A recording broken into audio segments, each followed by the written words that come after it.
listening to Am I the Bolcast, the only Magic the Gathering podcast that you're listening to right now. I'm your host, Mike Carrozza, and it's been a while, so thank you for hanging out and waiting for this next episode.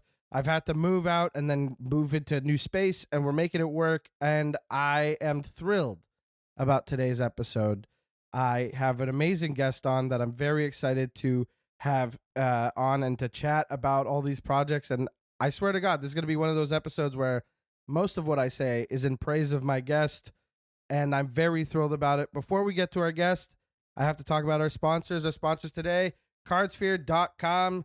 Cardsphere, get your cards here. Use the referral link in the description of the episode and get online, start trading your cards, get some cards, send them off. Come on now. Use your cards as your wallet. And of course, we're also sponsored by boneboxgames.com. Use discount code Bolcast at checkout for a little something off your next purchase. Now, I'm diving right in. Actually, you know what? Let's throw to you. How about, guest, why don't you introduce yourself to all of my listeners here and tell them who you are and what you do? Well, first of all, hi, Mike.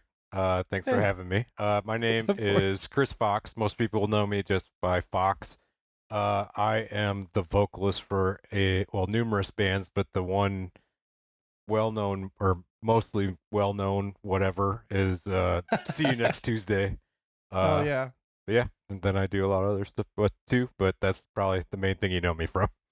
Yes. So I know you personally from See You Next Tuesday as the vocalist of the band that I had never listened to any grindcore until my buddy Laura Goodyear. Shout out Laura. I don't know where you are in the world. Thanks, she Laura. handed me a stack of records. She was like, "Here's a bunch of albums I think you'll like because you'll just get into something and give it a real shot." And it was, I remember the two that stuck were Danza 2 by the Tony Danza Tap Dance Extravaganza. My boys, yep. And Parasite by See You Next Tuesday.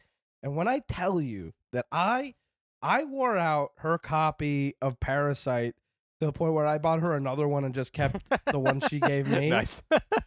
Dude, I swear to God, I loved that album so much. I listen to it regularly still. It's one of those albums I'll throw on and just be like, this still fucking goes. Sorry, Ken. It's still just nonstop. I love that the first track is just, it's called Baby You Make Me Wish I Had Three Hands, and what is it, like wind? It's just like a pre-roll into the first song. It's so like 3 funny seconds. that you guys did that. The entire album is 14 tracks, but it clocks in at 1851. Mm-hmm. I pulled up the Wikipedia to get the exact stats on it, but I'd never experienced that before. I've never listened to a full-length album that took less than 20 minutes to listen to. And I kept going at it. I just could not stop listening to this dude. So first of all, thank you. Yeah, thank you. You know, yeah, I'm glad somebody liked it. That's cool. Dude, it's so easy for me to tell people what I'm into. Like, music will come up. Mike, what do you listen to? You know what? It's better if I show you. The amount of times I've played Good Christians Don't Get Jiggy With It Till After Marriage to show people what I'm into. It's just like, they'll go, I see, I understand. I'm like, but wait, it's the good part. And then I play the whole song. Also, sorry, Ken. Oh, yeah. Sorry, Ken. Yeah, this might be one where we might let it ride a little bit easier because Ken can't be Can on I just do on like that a bleep button all preemptive episode. sorry, Ken, for everything? For the whole episode? Yeah. It might be the way to be, I think. Yeah, I'll do my best, Ken. Now, you mentioned that you're part of other bands. What other bands do you play in? So before I joined See You Next Tuesday, I was part of another band called Flesh and Blood Robot here in Michigan. Hell yeah. We just got back together a couple of years ago and been doing stuff together. Oh yeah. And then I have a couple other random projects. Then I make electronic music on my own. Oh no way! Just under Chris Fox, or is I don't have anything like out in the world. It's more just like improv, play around. I think towards the end of this year, hopefully, I'm gonna try and actually like put something out. See, that doesn't surprise me because I think I saw you like there's like See You Next Tuesday remixes of some tracks out there, like Abrupt Decay or like Satanic Tea Company or something or other. You guys did a track together or something. Yeah, we have we have our album. Why, man, I can't even think of our album names. Asymmetrics? Asymmetrics Relapses. Relapses is the remix album for Distractions, where we got a lot of electronic artists to remix our songs from Yeah. Distractions. But yeah, both Drew and I are heavily into like industrial and techno and really any form of electronic music, like That's dark wave wild. synth. Yeah. Awesome. I mean, I guess I could see that influence on like the remix album stuff when the stuff that what you're choosing, but I don't think I would have pegged the industrial feel over based on what you guys put out. Right, yeah. It's something like growing up listening to Nine Inch Nails all the time and just kind of like Fair. evolved into like this obsession that obviously you're not gonna. Well, you might pick it out now with CNX Tuesday just because we use like a lot of electronic types, especially with Brothers, since it's a Which I'm so collaboration, excited for. like a kind of like a lot of electronic elements to it. But yeah. I mean, we're Brothers obsessed. comes out. I think it came out by the time this is out. This will be on the 15th. May 15th is when Brothers comes out, and you guys. This is an album. I guess this wouldn't be a split, would it? This is like It's a more of a collaboration. collaboration, yeah, with Chop 7 Times. I had not heard anybody say that name before because it reads as chop chop Right, chop yeah. chop. I mean, chop, you could chop, say chop. it anyway. But chop 7 times. Yeah. It's just so much easier. cleaner. Yeah. Yeah. I don't want I to just count got on my into them fingers how many recently. times I say it. So to just I say know. chop 7 times. I had to read it while I was like, I had to look at it while I was saying it out loud. I mean, you guys are so okay. So first of all, I don't know how you do what you do. It's crazy how chaotic, and yet I've seen live show videos where you're like, no, they're playing exactly the song. So like, it's clearly written. It's not as chaotic. It's definitely they know it. It's playable. You know, it's crazy that it feels so not contained. It feels like completely explosive, and then also it surprises me just how experimental you guys got over your career. And I just really, really have been enjoying Asymmetrics is a split you guys did with Meth, like Yeah. the two sides of it. Using the same drum tracks for the tracks on, I think, the early songs, or is it throughout the records? Is it just So we had our songs that that we wrote, and then we took those drum tracks and gave them to Meth to write to, and then the Meth did the same exact thing. So it's what is it? I think what is it? 12 songs, but 6. yeah, all together? Yes, only 6 drum tracks. That's wild. Yeah. It's so experimental and so interesting. What a fun, like, it reminds me of I think it's like a exquisite corpse drawings where you fold off a piece and like you draw something, you give it to somebody else to continue the drawing. I just thought that was such a like interesting project, and it came out so wild. Like, you guys have completely different takes on the same 100%. drums. It was So sick. It's fun. Like I got to give a lot of the credit for this stuff to Drew, our guitar player, because he is kind of the mastermind behind the music of all this stuff. This is his baby. We're just kind of living it. But it was originally supposed to be kind of like a musical chairs thing with 3 different bands where we'd each write like a drum track and then hand it to the right, and then nice. 3 guitar tracks handed to the right, and like kind of do this thing. But Damn, it didn't. It was just too much to orchestrate, and some of the bands seems a little ambitious, kind I of think. didn't know what to do with it. So we just decided, we had just got off tour with Meth, and we were like, "Hey, do you guys want to do this with us?" And they were all about it. So yeah, hell yeah. Well, shout out to Meth too, by the way. Yeah, if you're for looking sure. for another band, that's super good. another great band to check out. I promise it's not going to be all about see you next Tuesday. We are going to talk about Magic the Gathering at some point very shortly. But 20-year-old Mike has not had the opportunity to tell somebody he admires to his face how much he likes their stuff. So I'm just going to take that moment and say, hell yeah, dude. Pretty stoked. Thanks, brother. Appreciate it. I mean, it isn't I have discovered so many bands because of See You Next Tuesday. The bands that you've worked with, the bands that come up when you search up like bands like See You Next Tuesday, you get the number 12 Looks Like You, and Psyopus and the Acacia Strain came up, and that's done. I got into Acacia Strain after See You Next Tuesday, and I really just like I can't. You guys are so seminal in my development of the music taste that I like carry with me today that I can't tell you just how wide open Parasite blew my mind, and then with Intervals, I think Intervals was that when because you were away from the band for a bit, right? I thought there was like a No. Am I crazy? There's a different vocalist. Earlier. It was yeah. Yeah. It's funny. My name's Fox. The original singer, Bear, Brandon, but widely known as Bear. He left the band. He was having some vocal troubles. Right as the band got signed to Ferret. So Flesh and Blood Robot, the band I was in before See You Next Tuesday, played with See You Next Tuesday a lot. So they called me up and asked me if I wanted the gig when Brandon left. I was like, yeah, sure. I'm not doing anything else. Well, look, no offense to Barrett, but I'm pretty stoked it happened. Dude, also very much again looking forward to this album with Chop 7 times, and this is our segue into Magic because you got to tell the listeners why this album is called Brothers, what it's about, and now we're gonna get to talking. Okay, so Brothers is completely themed on the Jeff Grubb novel The Brothers' War, which is the first book in the Artifact cycle. Yes.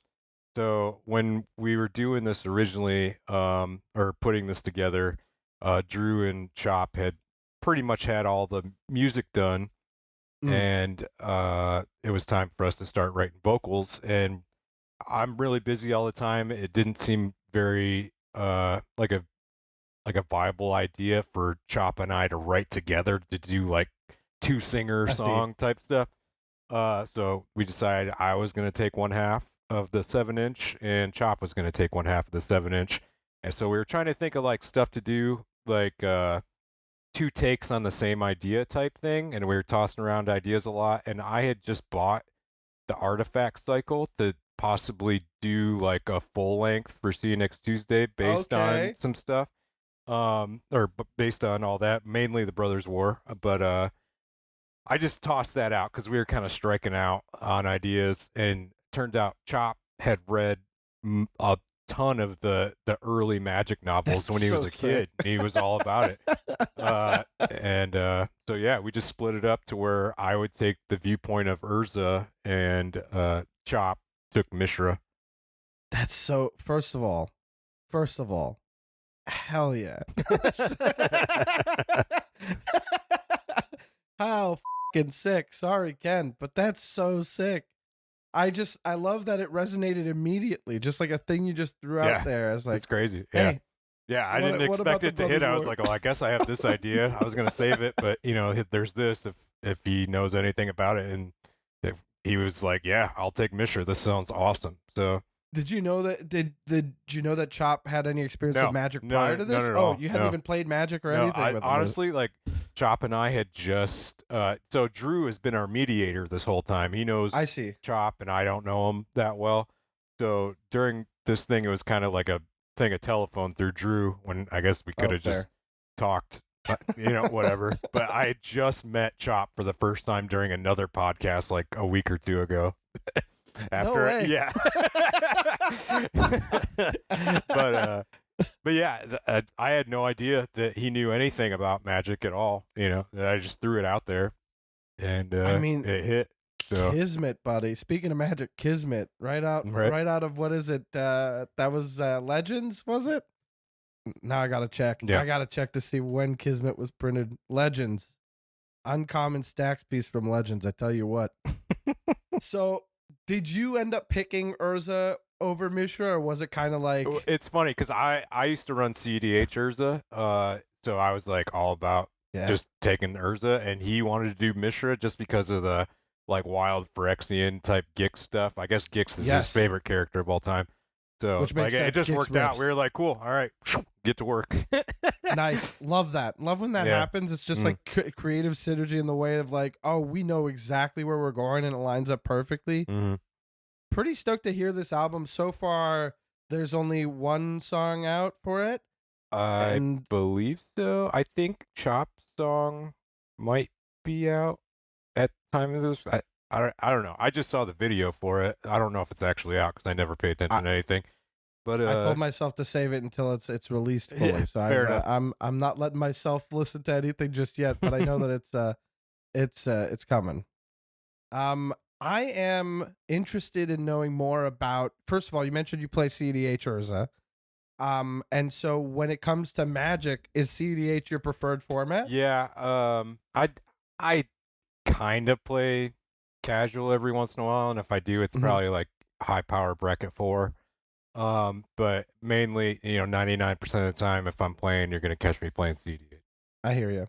It's one of those things where like I'm not familiar with the cEDH metagame. Mhm. Like I don't know enough about cEDH to know what's currently popping off, and I'm aware of the lines and all that stuff. It just doesn't click for me Yeah, personally. I get I it. love the weirdo stuff on the fringe. I love Mhm. making garbage work, and then cEDH is like, we know what works. It is going to continue to work. What's fun though is introducing a new fringe deck into that Yes. meta, and where it totally like when Slicer came out, like nobody Dude. knew what to do with that, No one had a clue. or Magda But when then- that came out, and people were like, "What is this?" Like, Magda was a breath of fresh air Yeah, kind exactly. of surprise, though. I think people were really stoked about Magda. People were panicking over Slicer, though, when that dude, first happened. yeah, it's crazy But and so annoying. Slicer's not even. It's Is not Slicer a still thing. part of the meta? I mean, every once in a while you see a rogue Slicer deck, but I mean, it's usually somebody just doing it for laughs. Yeah. Yeah. Yeah, but can't be mad at that. I Right. can dig it. I will always support somebody doing like a tier 1.5 Right. kind of. Like, I love a bracket 4 commander going into cEDH and going, I don't know, man, I'm gonna try something. Yeah, you know? exactly. I do that a lot. I love building like weird fringe decks and just That's fun. introducing them into like my play group online and seeing how it hits. Tell me about what's one that's caught your eye recently. Recently, What's one that's like right now is like the closest one to being like a like fringe. Yeah. Or I mean, I build fringe stuff all the time. It doesn't necessarily always stick, but I know, yeah. like for a minute there, I was running Urtet, the Urtet the mirror? the mirror, yeah, the 5-color mirror. Remnant of Memnarch. Just do it, yeah. and it was like kind of like a secret Magda deck because of all the shapeshifter synergies. Sick. Okay. Man, I just put together Yigra as like a like a weird food the- token synergy type stuff. The big cat. Yeah, the big cat. Igra, but Igra eater of all. yeah, but using Yeah. the food tokens to sack like Protein Hulk. Oh, I see. Like, yeah. as like weird types totally. food token synergy stuff as creatures. Interesting. What oh else? yeah, that means like yeah, your sack outlet is yes, it costs it's its 2 own mana, sack but at outlet. least yeah, exactly.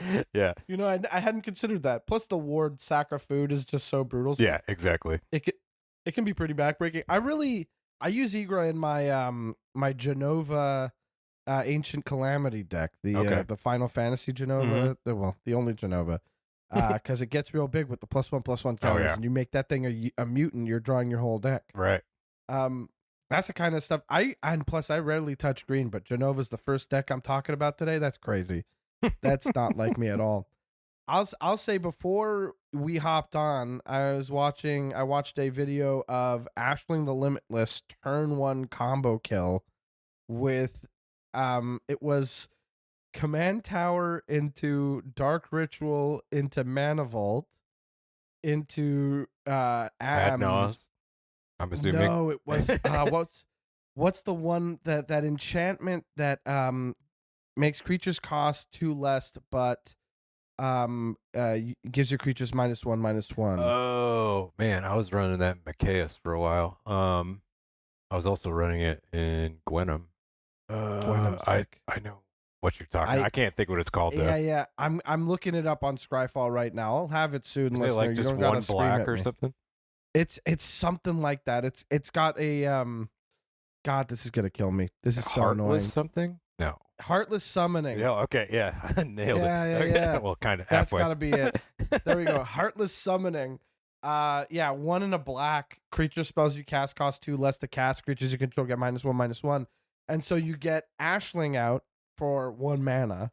And then you evoke out a Green Ward and a Marasa, get back the Dark Ritual, play the Dark Ritual, but you evoked the Green Ward, and so it sacks its stuff, so you get another copy. Oh, I have seen this Ashling. line. Okay, I know what you're And talking so about.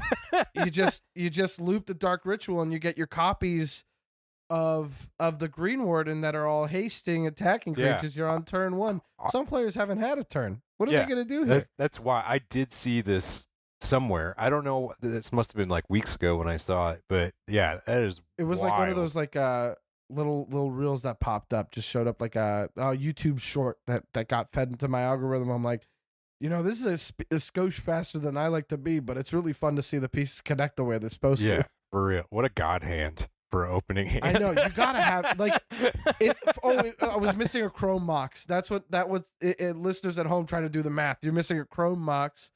It was God, I forget the name of it. I'm sorry if you recognize this. Please let me know and I'll post about it. But it was crazy. It was crazy. You had to have a Chrome Mox command tower, something black to pitch to Chrome Mox, Heartless Summoning, Green Warden, and that's 5 cards in your opening hand that have to be correct plus your commander. Yeah, that's God wild. damn. Yeah, super that was cool. crazy to watch.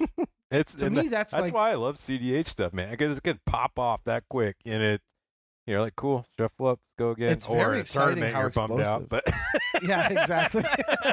Well, I mean, it's better than that 8-hour yeah, exactly. fiasco when you have to talk through everything and like politic the whole way. Look, I get it, and I won't fault anybody who did that. Shout out to Gold Saber, who was one of the guys in that pod. But I could never. I don't think I'd have the patience. I would punt before I let that. I'd ruin everybody's day before I let it get to hour 5. Yeah, at the very least. Dude, yeah. Just wild. I'd never heard of a cEDH game that took longer than like 45 minutes, and all of a sudden it's 8 hours. I don't think Dude, so. that I heard about that, and it was I'm like, are you kidding me? What the hell? I would have just been like, I'm out. Sorry. That was a pretty crazy day on Magic Twitter. I'll tell you what. People were angry. Is there a deck that you're working with right now that you're pretty excited about that's got the juices flowing? My 2 main decks that I've been on Lumra for a long time, but I got kind of fed up with, or not fed up, but I guess fed up. Yeah, I guess that is the right with like turbo. Even though Lumra is pretty turbo, but I was really looking for a way to possibly slow some of that down. So I've been on Zerda, the Dawnwaker, for a while. Okay. And I don't want to say it's Boros Cannon because it's not the same game plane at all, but it just getting to the infinite mana and having outlets with it, but still working under your own stacks pieces has been like the ideal, like if I'm mulling down to like 5 or 4, the ideal turn 1 is just like a land deafening silence, and just watching the cEDH, pod groan, like it's hilarious. And usually, those are the games I'll win, cEDH, Exactly. The next if you got cEDH players groaning, you're doing something wrong. Dampening Sphere. I'm sorry. Oh God, that fucking card. Sorry, Ken. Deafening. Look, here's the thing about Deafening Silence with a pod of cEDH players. In a cEDH pod, you play Deafening Silence and they all groan. I think you feel pretty good about your decision to keep that hand. 100%. And if I see that, and especially if I have like a tutor or a combo piece, also, I'm keeping it, and that's what I'm going for. Oh yeah, so fascinating to me what makes the cut and what doesn't. If you'd have asked me if Lumra would make the cut as a cEDH commander, I'd say probably not. It's 6 mana. And then it's like, that doesn't matter in green. When does that green, ever matter in exactly. green? I mean, I remember seeing it for the first time when Bloomborough got, reviewed, or not reviewed, but whatever. Yeah, previewing it. There we go. Yeah. That's the word I'm looking for. And being like, what's this? Nothing. And then you start seeing like a month later, somebody figuring it out, and seeing the videos, and I'm like, wow, this has legs for sure. It's wild. Does it ever? Yeah. It slams. Yeah. It is a brutal. And usually it's turn 2 Lumra, if not turn 1 Lumra, and it's crazy. My God, that thing just goes. I don't even. I've seen Lumra probably the most out of any cEDH decks when I've like put on a stream or like happened by the LGS and somebody's playing a deck and I'm watching Lumra just go off. It is taking a turn. It's insanely every single fun. time. Yeah. It just churns through your deck. I mean, what are you gonna do? You're gonna keep going. Why not? It's so most of it's sick. land activations that nobody can interact with. So it's like, what are you gonna do? All my best lands are in this deck. How many lands does the average Lumra deck run? Probably I run 51 in my. That's wild. That's so sick. Sorry, Ken. I can't. I used to have a Gitrog monster deck, and I ran 40 lands in that one, thinking it's too many lands. But I don't. Dude, Gitrog slaps too. I got my buddy Bill. Shout out Bill. He pilots it very well, and most of the time that's what we're scared of. Dude, the Gitrog monster is a nightmare to deal with. It is. It's so strong. It's very resilient. I had it built at a time before, I even knew what cEDH was. It was kind of like one of the first decks I brewed together when I was getting back into the game. And let's see when Gitrog came out, actually, just to get an idea. I think this would have been like 2015, if anything. But I remember seeing it and being like, this is going to be fine. And then I'd take like just the 2016. Yeah, it was right around then. I'd take such long turns and my friends would be like, dude, you got to end the game. I'm like, I'm going to kill you. I just I need to make sure I can kill you. It's like, I'll let you win. I was like, great. All right.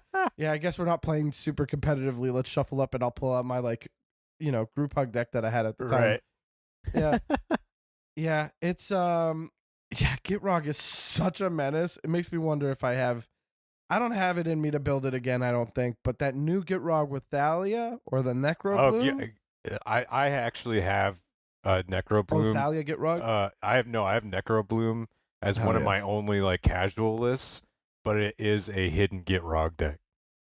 I could live with that. That's fun as hell. Yeah, Necro Bloom's fun. I think Thalia and Gitrog though. That's another fringe cEDH thing.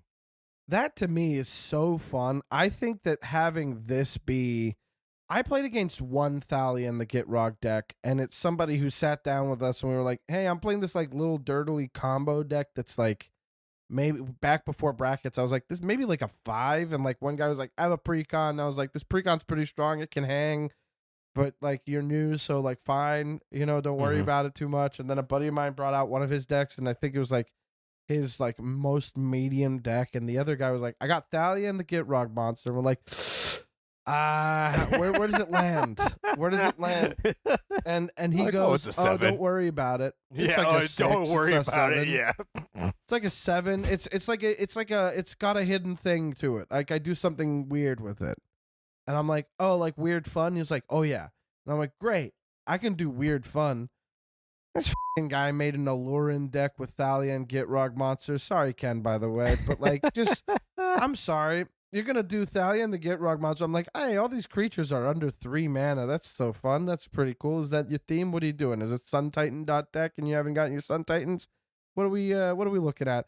And then he lands the Allurin while, on turn 2. And we're like, oh, great. And he's just everybody, scooped it up. We're like, we're just going to shuffle and do another one. But, change your deck. Yeah. It's not real. the right. Not for nothing, but it's not the right vibe. We're not here for that. Man, I haven't heard about Allurin in a while. I mean, that card. Look, I mean, I'd be lying if I said slaps. that I didn't immediately put Allurin right into one of my decks right after this. Okay, right? I'm not gonna.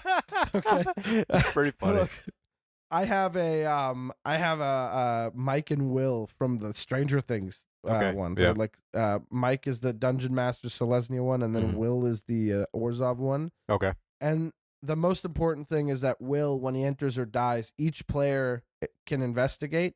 Okay. And for each opponent that investigates, you get to investigate, and if not, they lose a life. This is Is it Warnog. Warnog and Othelm. okay? People have been playing Warnog, Bjorna too for like a good color That makes pile.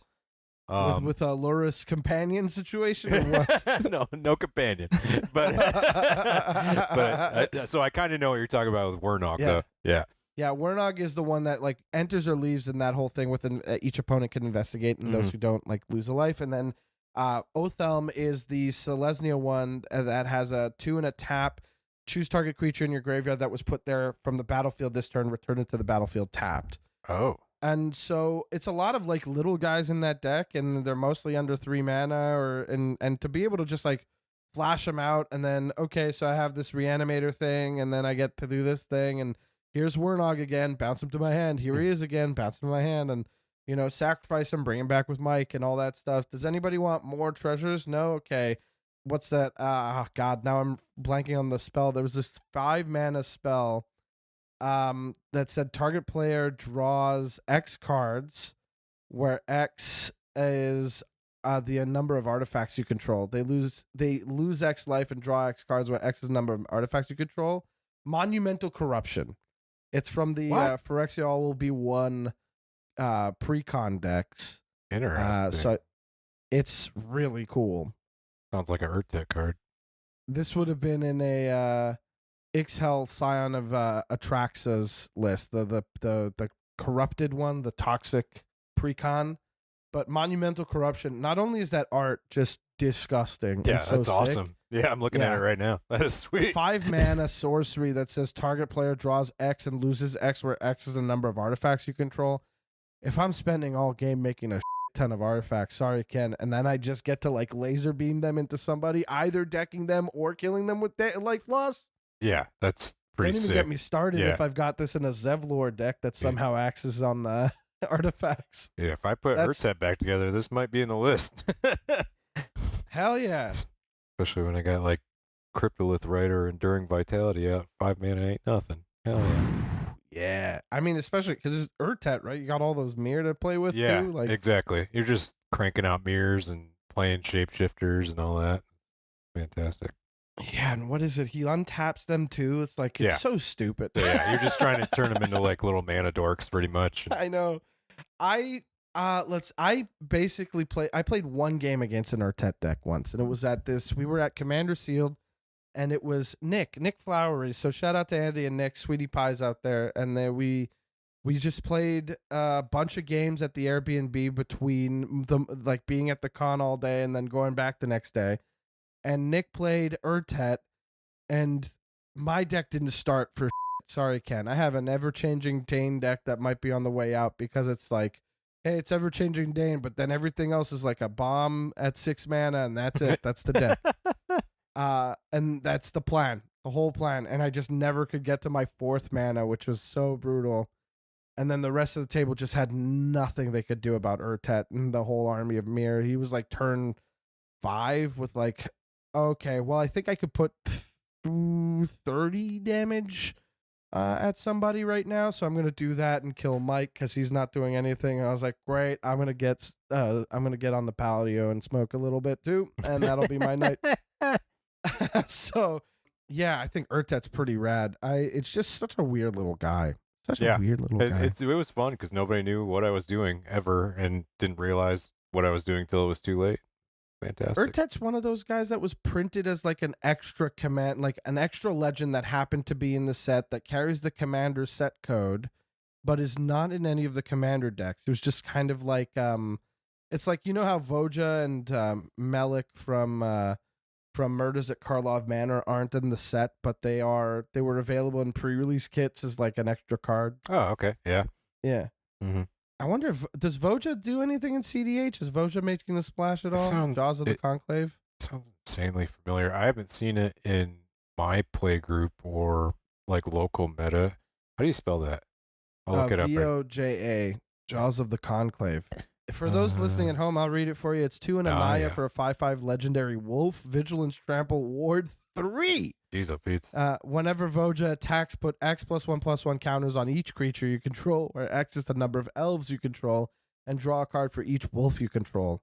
So it's like I haven't typo seen this. situation. Yeah, I think that's probably its downside as far as a cEDH meta is the whole Totally. typo thing. But I mean, I could see how this could slap like bracket 4 though. This is pretty Oh, awesome. for sure. Yeah. It's brutal. I mean, Ward 3 on something Yeah. like this, you're just like, Bonkers. jeez. Well, you just invested 5 mana into it. You want to? I get it. You know. Hey. I invest 6 mana into a Kamigawa Dragon that I can't sacrifice Right, yet with yeah. Ever-Changing Dane. Somebody kills that thing, well, that's fine by me. You know Right. what I mean? You can still hit it with a Path to Exile, you know? This thing, you got to pay 4 mana for a Path to Exile. What am I doing? Playing a limited draft chaff thing? Like, Right. it's like my limited removal is at play here? It's insane. Vo just cracked. It's so dumb. Fox, buddy, this has been fun, but I think we got to get to a part of the show that makes the show. And I got to Okay. ask you, do you have a story or a magic pet peeve that you want to talk about? A story or a pet peeve? I mean, I think I already kind of gave a story where, you know, I'm trying to turn one deafening silence as much as I can.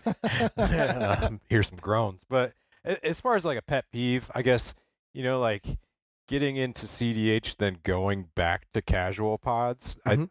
I've noticed a lot of like bad threat assessment, and that like really Oh, yeah. like bums me out and pisses me off.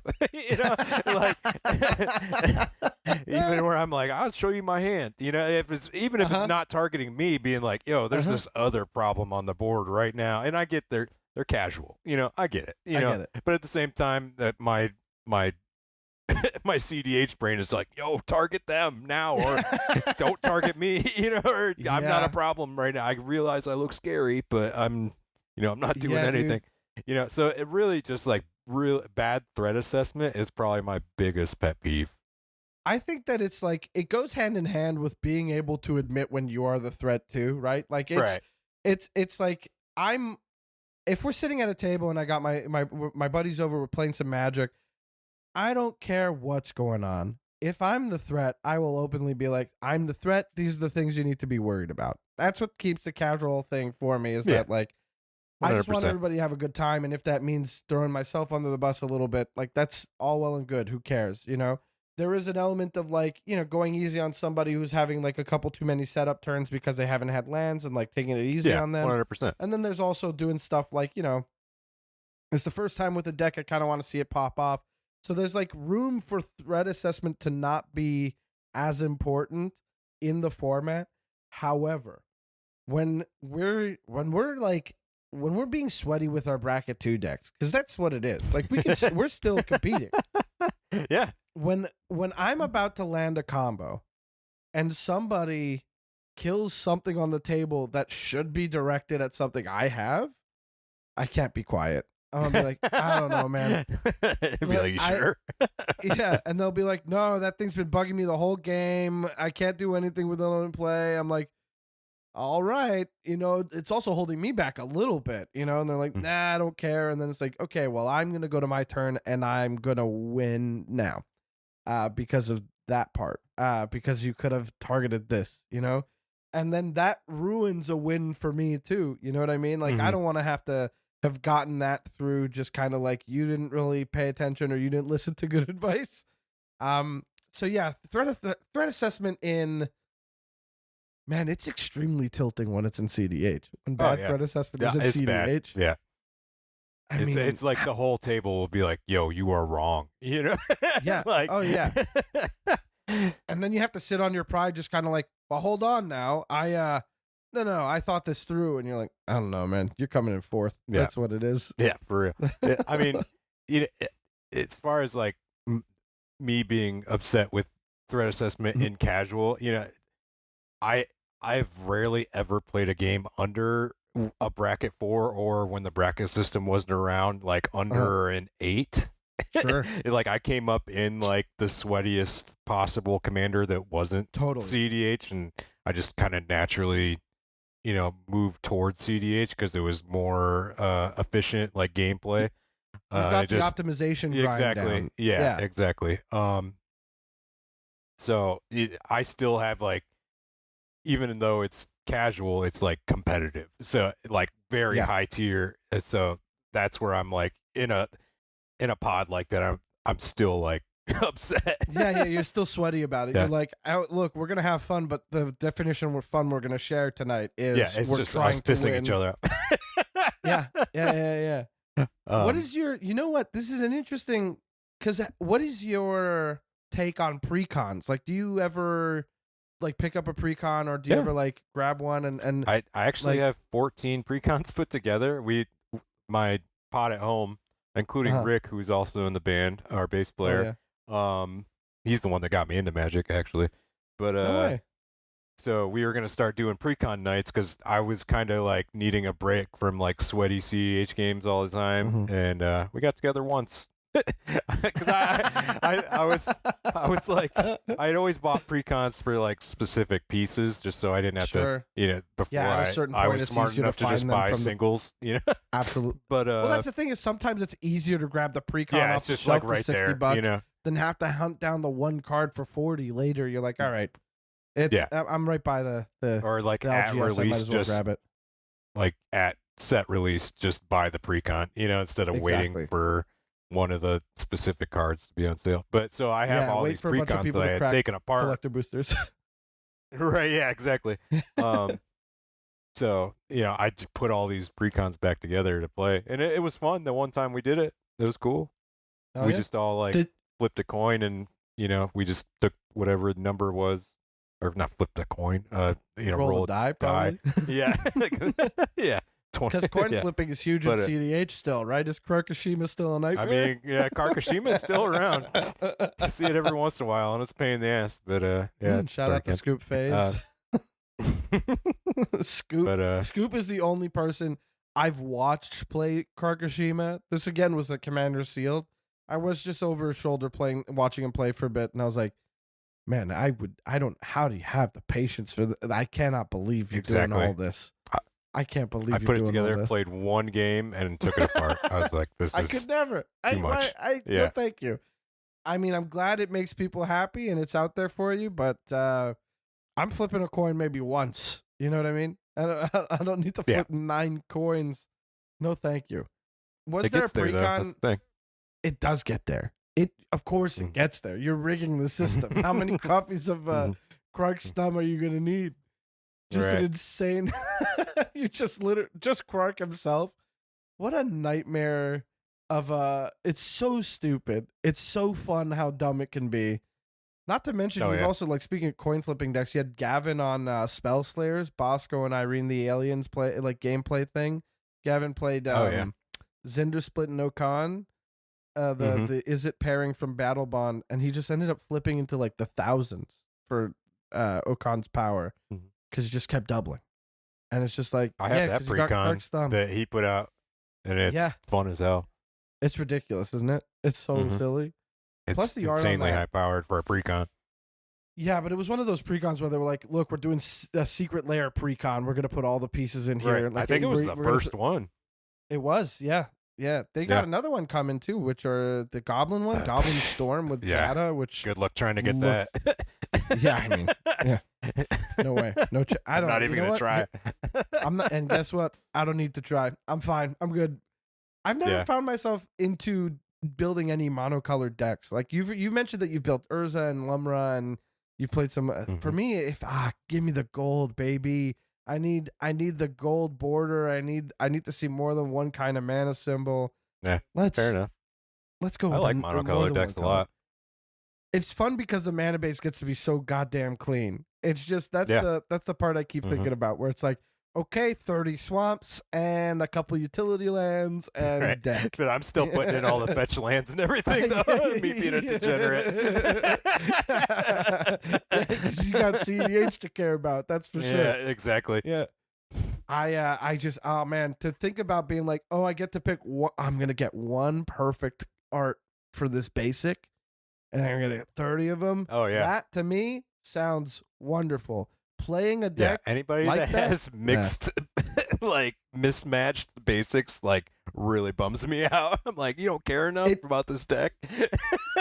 To me, it's one of those things that, like, you get to, for me, I'm not going to go out of my way to get, like, the same basics the whole way through. It's like, I'm going to get mostly the same, and then if I'm out one, then yes, the Theros Beyond Death basics are, like, some of my favorites, so I'll just, like, use what I have and be like, all right, Tempest Island, you're going in, I guess. You know what I mean? Yeah, I get it. It's just one of those things where it's like, I'm not going to go out of my way to get another basic for this deck. I'll probably find another non-basic to throw in more realistically. But that's probably what I would do. Exactly.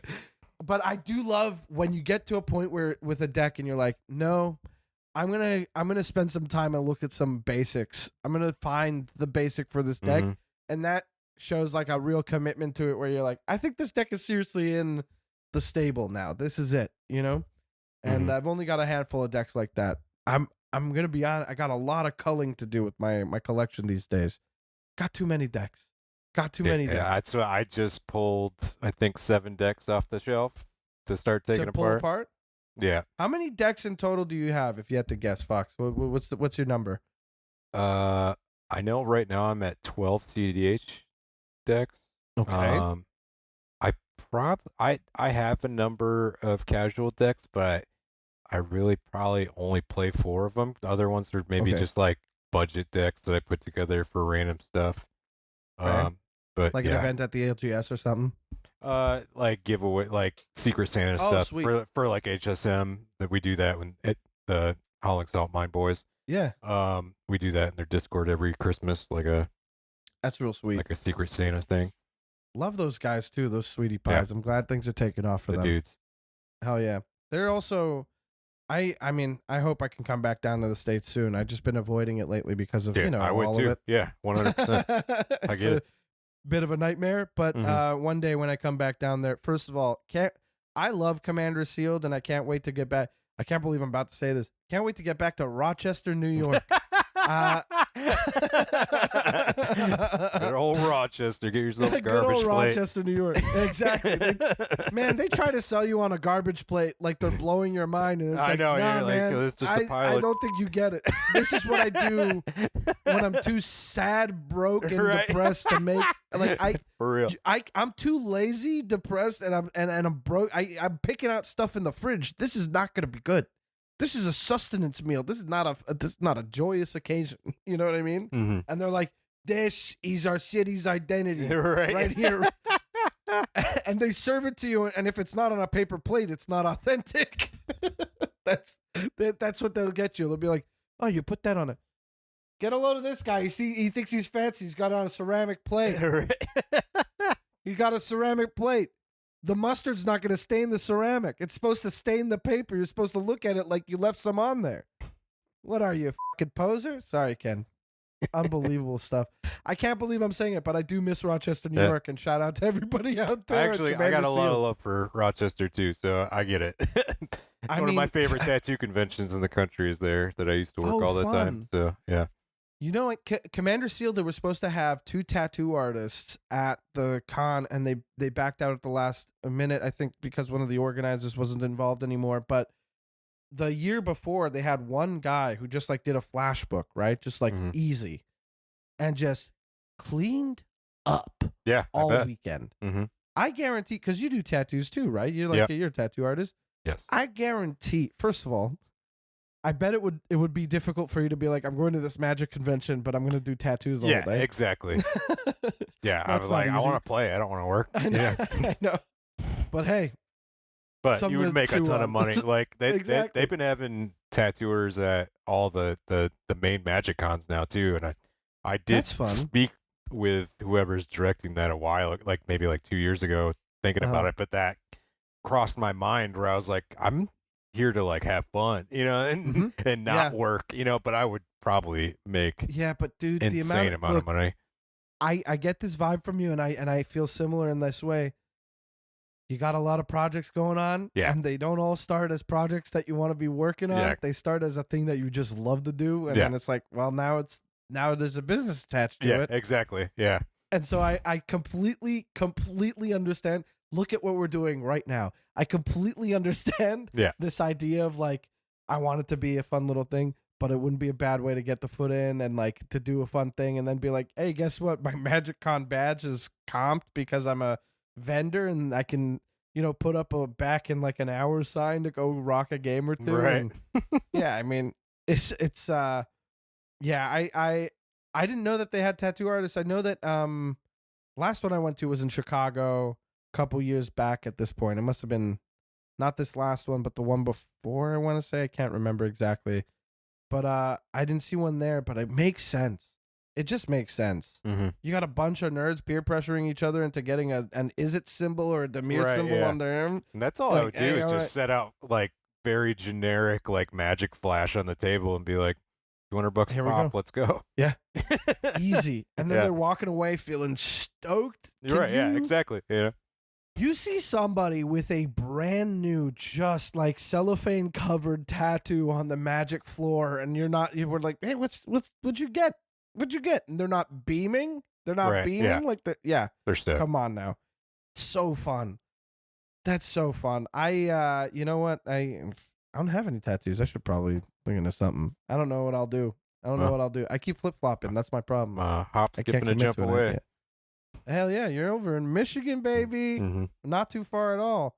Are you guys hitting the road with? I mean, it's got to be difficult with Chop 7 times on this record to tour it. But are you guys going to be hitting the road anytime soon? We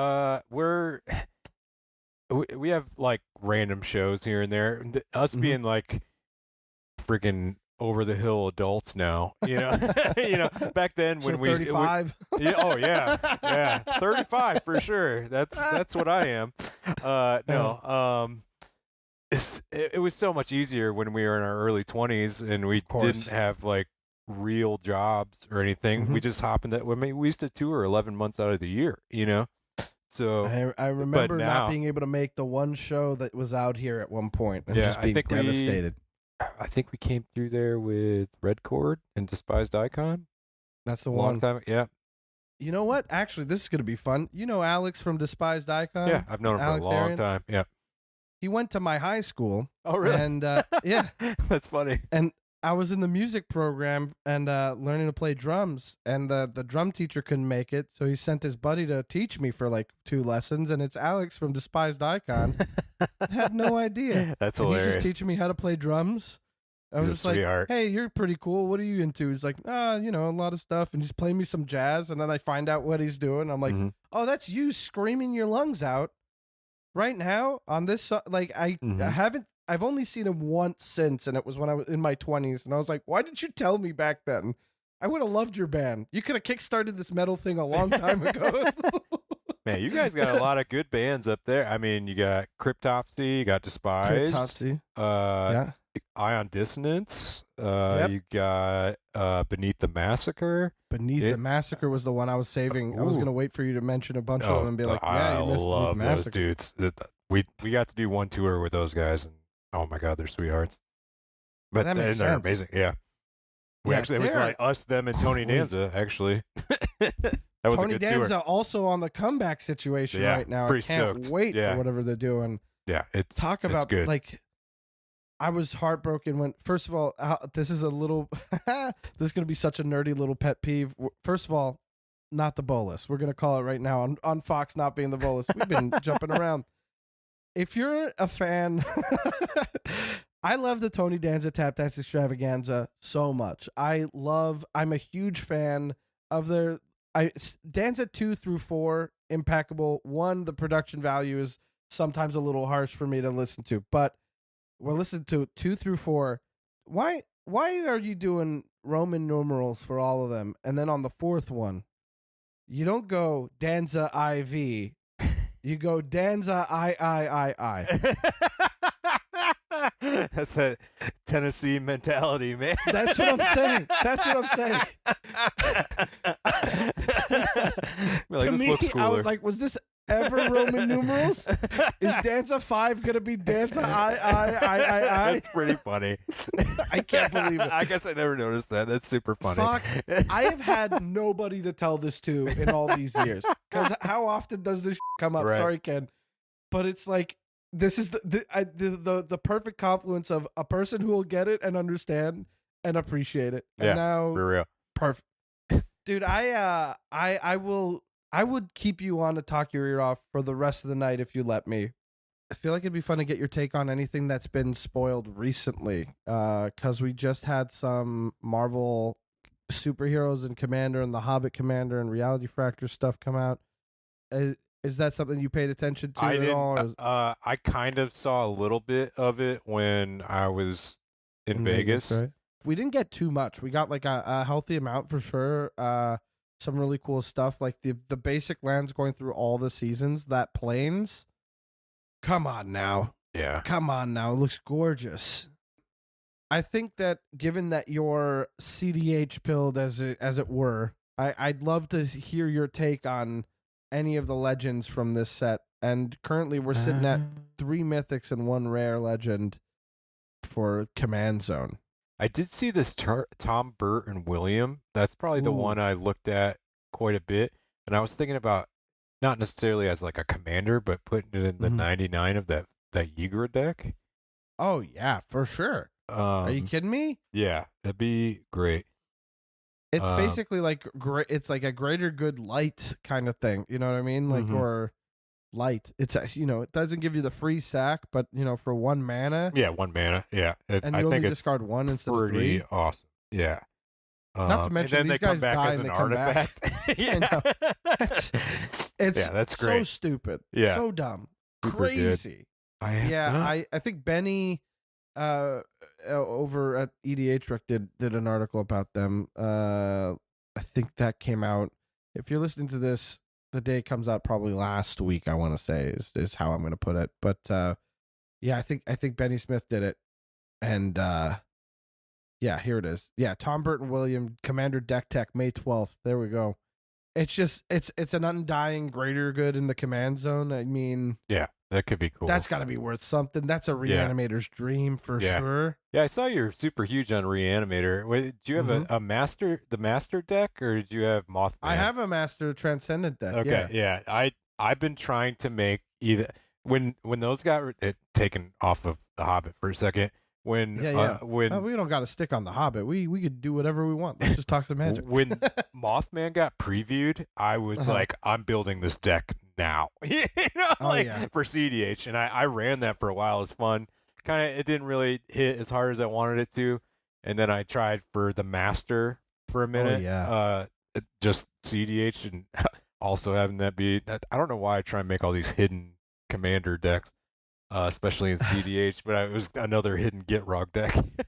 Hidden Gitrog deck with the Master? I do all this hidden stuff. But man, there's still something there for sure. Those commanders are insane. I would have to say that the Master Transcendent is like one of my most combo decks. It's like it is the one that if you get like the pieces out, it's kind of like I'm gonna get this. I'm gonna get there easily, because you can pick from anybody's graveyard, but if you pick from yours, it's just stacked with a bunch of that's the only place I play Lumra is in my master deck. Right. I don't care that Lumra's sense. a 3/3. I care that it mills something else, untaps my master with Intruder Alarm in play, gets me all the lands that are in the yard. Like, are you kidding me? So good. It's crazy. Intruder Alarm. Oh my god. Yeah, no, Intruder Alarm is just, if you've got an Altar of the Brood, Intruder Alarm, and the Master, you're having a fun night. See, I kind of do the same thing with Zimone and Dina. Yes, with landfall triggers. Yeah, exactly. It's beautiful. You know what's fun and crazy is, again, I mentioned that I don't really play green. We've now talked about my 2 green decks, and my Mike and Will deck is also a green deck, which is also on the chopping block. But yeah, I mean, I got to talk about some Rakdos stuff soon. I'm gonna my nose is gonna start bleeding. Dude, Rakdos is my thing. I love Rakdos. Rowan was my babe for a while. Who was this? Rowan, Sign of War. Which one? Oh, Sign of War. Yes. That's talk to me about Rowan. So what good. I was running that cEDH right. Pretty much just trying to go for a Peer in the Abyss, or like a Hoarding Broodlord line. Yeah, and just Hoarding Broodlord. That's the Convoke from Exile, right? That's the one that lets you convoke. Yeah. Then you saw it in half and get 2 combo pieces out. It's beautiful. Because it tutors too. Yeah. Oh God. Talk about. So that's another thing. Is like I'm so on the casual side of things that when it comes to tutors, I just look at it and go, boring. Not for me. You know? I get it. I don't mess with tutors, even if they go to the yard or anything. So I just completely forget that this thing's a tutor. and I had it in my Prosper deck. Probably the closest thing to a cEDH deck that I had was my Prosper deck, and I had this and that was it. But then I took it out because I was like, I don't have that many creatures. This isn't gonna really this isn't gonna come down early. I've got my one guy. Right, you got nothing to convoke it with. Yeah. Man, March of the Machines was what a weird set. So much happening. I mean, So there was cool. a lot of bang. You got Nissa in that. Oh, the Aftermath Nissa, Nixilus. Yeah. Is that where we're? Yes. That Yeah, that's also Aftermath. Yeah. There's a lot of heat, and even like some weird like filter out was in that. It doesn't see any like cEDH play, but it's still like a really good card. Aftermath had a lot of really cool gems in it. I expected to play a few more things from it than I do, but at the same time, that's just because they're so strong. Mm-hmm. I think I was like excited about the cool thing that they do, and then I was like, I gotta pull it back. This isn't really my speed. But there's some filter out specifically. Filter out was one of those cards I looked at and I was like, this is fucking cracked. Sorry, Ken. This is gonna ruin some tables. Some people are gonna be really upset about this. Yeah, in a casual pot, that I can see that being devastating. 100%. But I run mostly creature decks anyway. Like I'm a permanent base guy anyway, so I'm like, all right, well, I'm not gonna. This also had like, I don't know, it had some weird stuff in it. Now we're just gonna talk about Aftermath instead of Hobbit. Yeah, I might as well. It's got so much weird stuff in it that you're like, there was that vampire that had Madness and Convoke, right? The Markov Baron, which is a Convoke, Lifelink. Other vampires you control get +1/+1 and Madness 2 and a black. So this is like, I don't know what we're doing with this, but I'm glad this is happening. Like, I don't understand. I understand where it goes. Vampire decks, for sure. But like, Convoke and Madness is such a fun combo of abilities. I love when they do that, like when they did on Throes of Chaos. Throes of Chaos is 3 in a red for a card that just says Cascade and Retrace. And Retrace, that's Retrace is busted on that. Dude, it's so fun. It's so fun. You're going to go Cascade and Retrace? It's so fun. I had, all my lands are now whatever 3 mana spell I have left in my deck. Sure. Who cares? What? Do it. From Unfinity, that Magar of the Magic String. Oh, yeah. I had that in that list. So you just cast it, you get to retrace it, then bring it back as a creature. And you just keep filling your graveyard with the stuff it cascades into. That's so good. Magar of the Magic Strings is one of those cards that you're like, this design is so cool, and I know they know it. I know they know so good. It belongs in Unfinity, but I'm so glad they didn't give this thing an acorn. I'm so glad. That with extra combat spells is busted. God, seize the day, especially. You're just like, damn, all right. Extra combat. Chance for Glory. No, that's a Boros one. Savage Final Beating. Fortune. Let's just do Final Fortune for an extra turn. Oh, yeah. Just die in the next one. Yeah, you die on the next turn. Right, yeah. This also had Open the Way. Open the Way is I'm looking at that good. right now. What is this? What's got you going? What is this? That's I'm so reading fun. that Open the Way. Oh, okay. Reveal. Oh, that is cool. Yeah, that's fun. So X green and X can't be more than the number of players in the game. So it's like, yeah, it could be a 6 mana, but it could also be 1. And then you reveal from the top of your library until you hit X lands and put them into play tapped. Oh, you mean I don't got to go tutor in my deck for a land? I could just like play this like bad Kadama's Reach and maybe get a Nykthos off of it? I'm not mad at that. Right. You had stuff like Cosmic Rebirth that like is an instant regrowth to the battlefield if you want it to be. Yeah. Even like this Reckless Handling is pretty much artifact gamble. Yes. It is really like I play that in a couple lists actually. It's it's not the best tutor, but red doesn't have a lot of options, so you get to throw that into a bunch of you artifact mentioned playing lists. Magda. I had to assume that this is in that for sure. I have right? it in Zerda. I have it in Magda. My first cEDH list was Cole the Forge Master, actually. That ran it as well. Yeah. I kind of stumbled into cEDH with. It's back when Dockside was around, and it kind of lost a lot of steam once. Yeah, once Dockside was gone. But I mean, it's kind of like a Skull Clamp Storm, pretty much. That makes a ton of sense. Yeah. Yeah, you're just nonstop. God. You keep bringing back stuff and keep clamping them down. Yeah. Jesus. Yeah, there's so many really cool like cards in here. Like Rebuild the City is so interesting. It's that cost is not amazing, but 3 and a Jund for sorcery that says choose target land. Create 3 token copies of it, except they're 3/3 creatures with vigilance and menace. All right. Okay. Man, there's Why not? Samut. That Samut. Yeah? I have a budget Samut deck that rips. Sigarda, Karn. Man, for what was it, like 46 cards in this set or something? Something 50? like that. It was 50 cards, 50 cards. There is a lot of heat in this, and I remember being pissed about it, being like, "What is this?" Oh my god, there's so much. I think stuff. what it was is that I don't think we were pissed at the designs. We were pissed at the wool that Wizards was trying to pull over our eyes. You know, I think we were upset with this idea of like, yeah, look, we're pigs. We're pigs out here for slop, but we're not like we don't want you to know that. You know what I mean? Right. I think that's what that was mainly. But this set had so many cool, interesting designs, so many really cool legends, and like they knew what they were doing. Yeah, and they also reprinted Training Grounds for the first time in a long time, which was like a much needed reprint considering the Rise of the Eldrazi one was like $20-something, and now it's when the new one was printed in Aftermath, we were looking at a Training Grounds being like $2 for a second, and you're like, that was a steal. Yeah, and I remember thinking, good job for everybody with activated ability decks in blue, because I was playing Satoru for a while. I remember buying my first Training Grounds for that. One, right?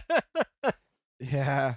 It's also got such weird designs like Metropolis Reformer, which is like 2 and a white, 2/3 Angel Cleric with Flying Vigilance. You have hexproof.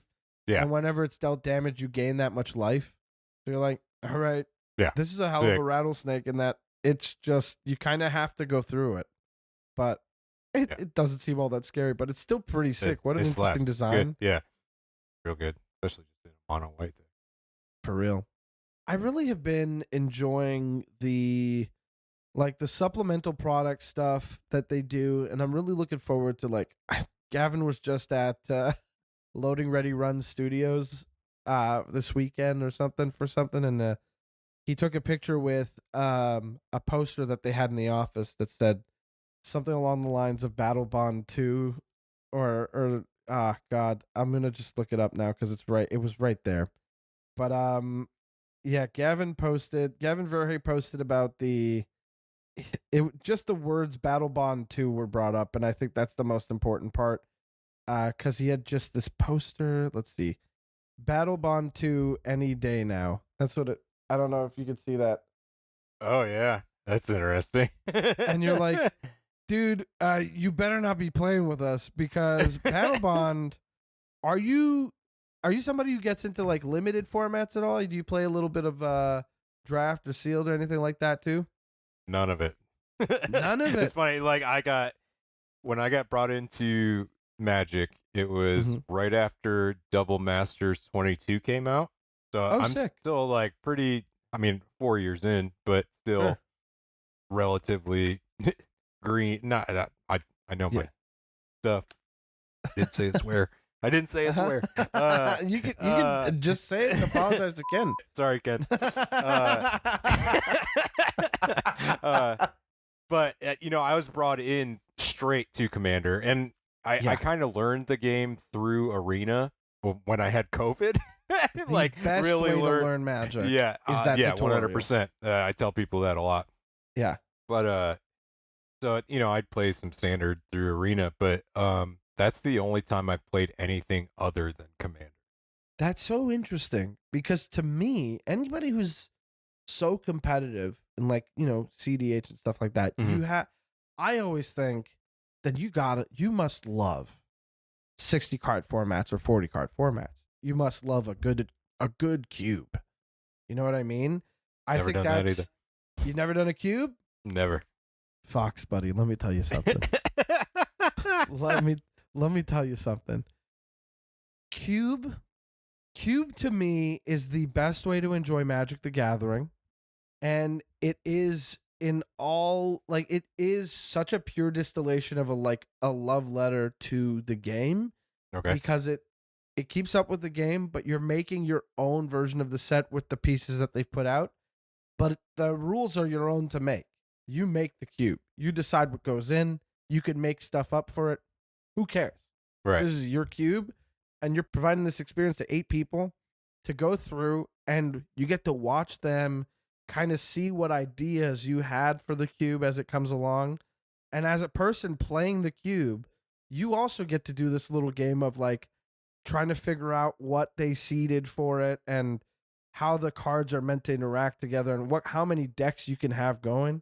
It's a really, really fun experience. But I'll say, if you're not interested in draft or like sealed or anything like that, the cube magic goes right out the window. Yeah. You know?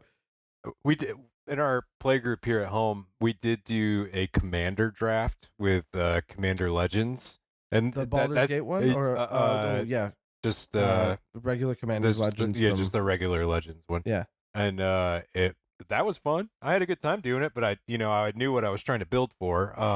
I did try and draft a little bit on Arena, and I remember not being that successful. But that was also when I didn't have as much knowledge as I have now. So I have a feeling that I'd probably do a little bit better with it now. Yeah. But still, I'm so focused on cEDH that it's hard to like be like, okay, now I got to set more brain power aside for this other thing, you know? Oh yeah. That's why I don't get into like 40K or Dungeons and Dragons or anything like that, because even though it sounds super fun, but completely agree. Yeah, I have so much time and money invested into this. That's where I'm at with Riftbound, honestly. I went to one event and I played like their free event with the pre-con decks that they had there, and I was like, this is an incredible game. It's a lot of fun. But I already have an incredible game I have a lot of fun with. Yeah, exactly. And I can't do that twice over. I don't make enough money for that. There's no way. Yeah, I don't even have enough time to play the game I do like. Right. You know? So I like this other game. Good job with it. I won't be buying into it. That's what that is, you know? But I'll say this. If you find yourself at all interested in like giving a shot to like a draft or something, watch LSV draft any set that he's excited for. Like if you watch him play the Final Fantasy draft, you'll be like, I think I get it. You get so much excitement from being able to construct the deck on the fly and then make stuff happen.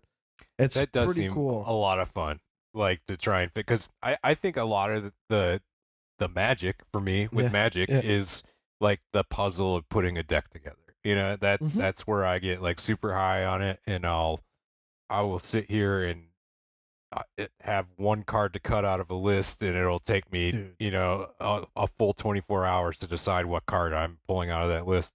All my lists online have 120 cards in them. Yeah, exactly. It's like, I don't want to get rid of it. No, but that like really putting the pieces together to make an engine, that's my favorite thing about Magic.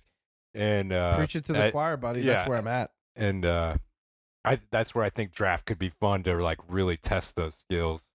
Oh yeah. I think that's like the fun part is watching a draft and seeing somebody not have it, only to just like, oh, I think I figured it out. And then they explain it. Very fascinating. That's why I recommend LSV. LSV sometimes will just be all vibes and be like, well, I didn't open so good, and let's see. Oh, this card. Actually, hold on a second. And you're like, I didn't know that you could think this way. And that's what makes it so fascinating. It really makes you, like, limited formats give me a new appreciation for cards that I then bring into Commander and think like, okay, I saw this like one fringe interaction. Maybe I could replicate that somewhere. Right. And that's where the fun is with like the newer sets in Commander for me. Right. But I not to push limited onto you or anything. But they're good. I got homies trying to push that and Legacy and all sorts of stuff on me. Pauper's a big one that people are trying to do with me. People really like Pauper. Yeah, man. My buddy Thomas. Shout out Thomas. He's all about it, and it does look fun. Like it seems fun, but God, I always feel like I might be interested in putting together a standard deck, if anything. Yeah, and then I look at it and go, these change too often. I can't do this right. to Yeah, myself. exactly. I can't. But I will watch the out of some standard stuff. Sorry, Ken. I will watch the Pro Tour. I will set aside an entire day just to watch that kind of stuff, and I love it. This last Pro Tour was really cool. That was really fun. And I recommend everybody go check out those videos. Because, hell yeah. Just reading up about it, I was like so stoked. Lorwyn Eclipsed was a weird one. Anyway, didn't like that set so much. I thought I would. The art's beautiful. There's a little bit of heat in there. It can be. Magda got some pieces. Magda always gets pieces. But yeah. A lot of change stuff. I thought I wanted to build Erdu, Carrier of Dawn, and then I was just like, yeah, but if I get Micaeus out and I flip the guy, it's it's just infinite, and I just didn't want to do that over and over again. But I'd be curious to see what from that set turns up more, because it feels like anytime there's a typal thing, it kind of just dooms it to being less easy to put anywhere. Right. You know? I actually tried to put together, before I went on my food token rabbit hole, I tried to build the high perfect Morcant. Is that her name? Yeah. High perfect It's Morcant. just like, infect type yes. bonkery, Yeah, dude. But it did not work out, so I dropped it down to a 4. Well, that makes sense. I think I played like 3 or 4 games with it. I was like, this sucks. I'm done with it. Don't get me wrong. The legends in this set are all fire. I think that Morcant's great. Marilyn Faye Ascendant is like... Oh, yeah, I did. That is like a fringe list right now in cEDH, and it slaps. It's really good. It makes sense. Yeah. I also think that Doran Besieged by Time is super cool, but it's also just like, man, you're gonna play a bunch of really bad cards to make this one card go good. Right. We'll see. Tree folk? Yeah, well, it's the 1 in Azban for a 0/5. Each creature spell you cast with toughness greater than its power costs 1 less to cast. And whenever a creature you control attacks or blocks, it gets +X/+X, where X is the difference between its power and toughness. Huh. That's interesting. So it could go either way. Yeah. But it'd be a fun casual deck. Yeah, interesting one for sure. Plus, it's Doran just completely looking f***ed. Sorry, Ken. Just absolutely. The artwork is really good on that card. It's incredible. Good job, Carl. Shout out. Yeah. Hell yeah. Just incredible work on this piece with Doran. But my God, it makes me sad to see him just so completely disheveled. He's like, 100%. It's brutal. But yeah, lots of really great legends in that set for sure. But I'm trying to think of some pieces besides Twilight Diviner that I like from the set that I've included that isn't the legend, and maybe Aurora Awakener. I put that in my my Bator Ancestors. Another green deck. I'm just bringing it. I'm making a green playmat right now for a company called Tame Dog. Should be out soon. That's right. You know what? Am I crazy, or do you make tokens for Magic too? I make tokens. I do altars. I'm trying to break out into that scene right now. Well, what better time? You know what then, Fox? Let's call this one to a close, and let's tell everybody where to find you for your altars, your band, your tokens, anything you want. God, just a list of links. Get them. Send them over to me, and I'll put them in the description. So let's get that out of the way first. I run a thing called Trash Tokens. It's on Instagram. It's just @_trash tokens.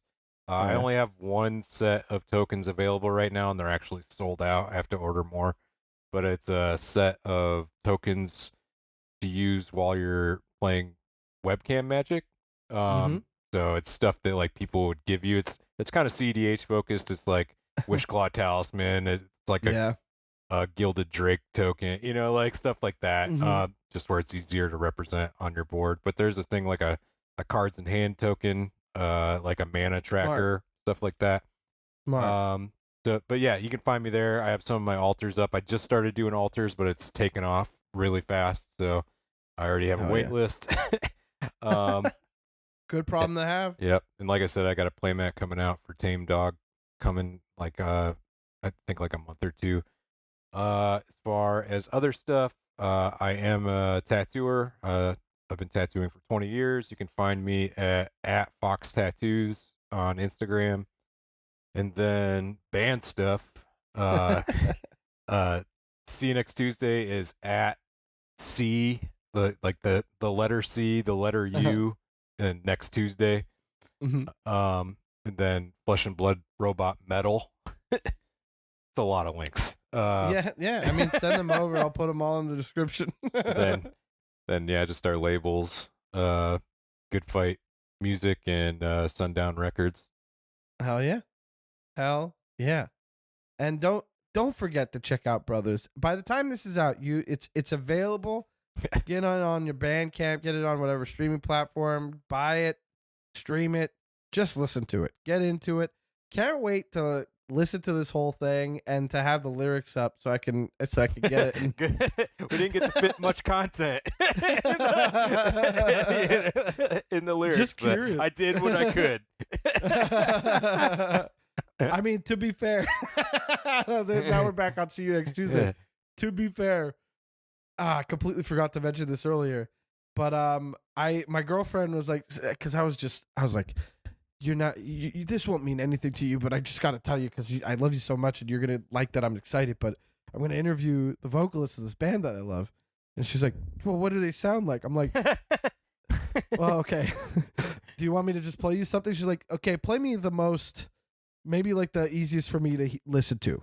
And I was like, what is that even gonna be? Yeah. And so I picked, and tell me if I'm wrong. I picked Dedication to a New Era. I mean, yeah, I guess that's probably the most digestible song we have. Yeah, right. Besides maybe Paraphilia on Parasite, that right. interlude song. Right. But yeah, Dedication. I wanted to give us something with with just all the layers of the screams on it. Yeah. Just like I wanted to be like, okay, this builds, and the lyrics are super simple, so you'll know what you're hearing. And for those of you who don't know, the lyrics to Dedication to a New Era are "Fuck you, every one of you. In my heart, you're all dead." Yeah, just on repeat. On repeat. And if you listen to it on Apple Music and you pull up the lyrics, it just repeats it over and over again. Instead of just doing it once, it's just so brutal. You're looking at it, you're like, this keeps so going. Funny. You know, we wrote that song because we had so many breakdowns of Parasite, and then we were writing intervals, and we were like, we haven't wrote a single breakdown yet. We're like, let's just make one song a breakdown. All breakdown. Yeah, just one break. Yeah. That's the only breakdown on the album. Honestly, it's so wild that like I didn't even notice that there's no breakdowns on intervals besides that. Like, are you kidding me? Plus every song is like what, a minute on that album except for the last track. No, there's a couple tracks that are over 2. There's a couple now. January and On is much longer. Yeah, we usually have our long song at the end of every album. Kind of, we have like a roadmap for all our albums, so they're all pretty similar. Hell yeah! I mean that. Look, you're not gonna find me complaining about any of it. Tell you what. Thank you so much for joining me, man. I really appreciate it. Thanks for having me. This is fun, dude. It's been a real pleasure, and I please, if you're ever in Montreal or you find yourself north of the border, make sure to get some games in. I will have to borrow a deck because I'm not gonna have any cEDH on me. I got more than enough. Yeah, just make sure you bring an extra one for. Yeah, I got you. I will stumble through some whoopsies and find my way over. I got some casual. I'll bring some casual. Don't worry. Hell yeah. You might not like it. The Necroboom Sneaker Kit Rock deck. Right, yeah. Yeah, I'm gonna have to pack all my removal. I'm gonna play like my Marchesa Dealer of Death Reanimator deck, so I can just play with this stuff. Fun. It's been a real blast, I'll tell you. Before we let you go, I'm gonna say goodnight to listeners. We're back. Bolcast back. Tell your friends. Follow us on Blue Sky. Emma the Bolcast, or is it? It's Emma the Bolus. Sorry, Emma the Bolus on Blue Sky, but Emma the Bolus on EDH Rec. Every week a new article. I'm also part of Cascade, and I've got a new article in issue 1 coming out soon. That's very dumb, very silly, and I hope you guys like Creed. Okay. Oh God, I know. You wait until you see this. Sorry, Ken. It's very silly. If you subscribe to this Cascade, thank you, and I hope you enjoy our articles. And we'll be back next week, hopefully with another episode of Emma the Bolcast if this recording arrangement lasts in this new space. But for now, I'm just glad I got to have you on, Chris. I really appreciate you doing this, Fox. It's been super fun, and it's time to scoot the day. We're gonna take off and take it easy, Bolcuts.